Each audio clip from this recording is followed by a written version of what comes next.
Tried so hard and got so far, but in the end, it doesn't even matter. I had to. Baiklah, perkenalkan, nama saya Samuel Sumamora, NPM S1I018053.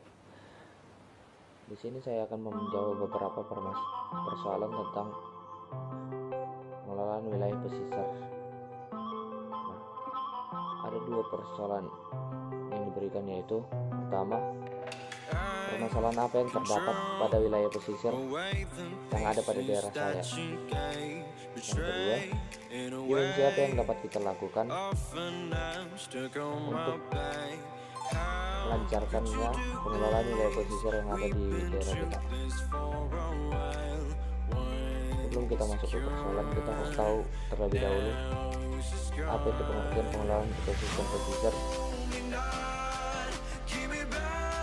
Pengelolaan wilayah pesisir secara terpadu atau dikenal dengan coastal zone management atau disingkat CZM adalah pengelolaan pemanfaatan sumber daya alam dan sumber lingkungan yang terdapat di kawasan pesisir dengan cara melakukan penilaian menyeluruh tentang kawasan pesisir beserta sumber daya alam dan jasa lingkungan yang terdapat di dalamnya.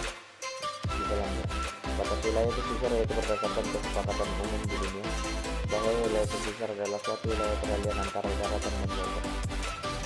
Pengelolaan wilayah pesisir secara terpadu adalah suatu pendekatan pengelolaan wilayah pesisir yang melibatkan dua atau lebih ekosistem sumber daya dan kegiatan pemanfaatan atau pembangunan secara terpadu guna mencapai pembangunan wilayah pesisir secara berkelanjutan. Wilayah pesisir merupakan pertemuan antara daratan dan lautan, yang mana daratannya masih dipengaruhi oleh sifat-sifat laut, begitu juga sebaliknya lautannya masih dipengaruhi oleh sifat-sifat darat. Oke, kita masuk ke persoalan. Persoalan pertama itu permasalahan wilayah pesisir yang ada di daerah saya atau di daerah masing-masing itu. Saya akan mengambil wilayah pesisir Bengkulu karena pada daerah saya tidak terdapat pantai atau wilayah pesisir. Permasalahan yang saya ambil kali ini yaitu permasalahan sampah. Permasalahan sampah tidak hanya ditemukan di wilayah pesisir Bengkulu, namun di hampir semua wilayah pesisir yang ada di Indonesia.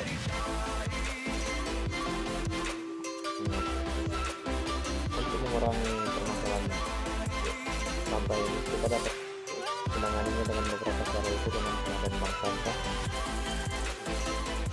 Dengan pengadaan bank sampah kita dapat mengurangi efek yang dihasilkan oleh sampah tersebut. Kemudian kita dapat mengubah pola pikir dan kesadaran. Cara mengubah pola pikir dan kesadaran ini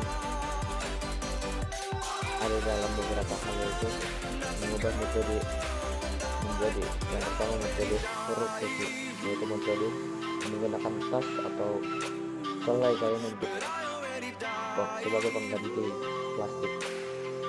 Kemudian metode fabrikasi sampah plastik.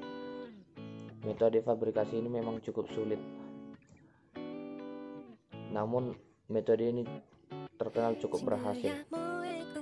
Yang berikutnya yaitu metode yang sudah cukup terkenal, yaitu penggunaan bioplastik.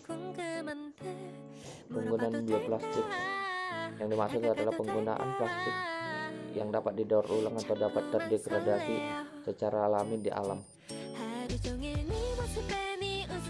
Penggunaan bioplastik ini biasanya digunakan dari bahan-bahan yang alami.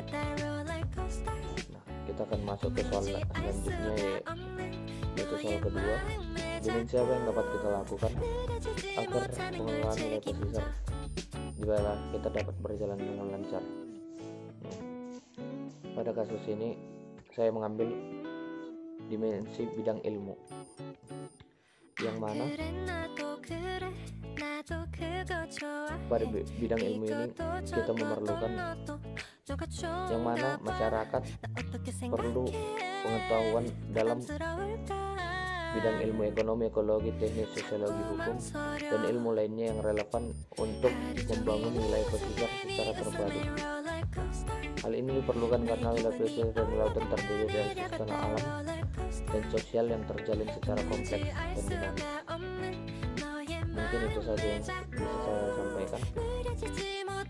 Saya Sambil Cuma Mora mengucapkan terima kasih. Sekian, terima kasih.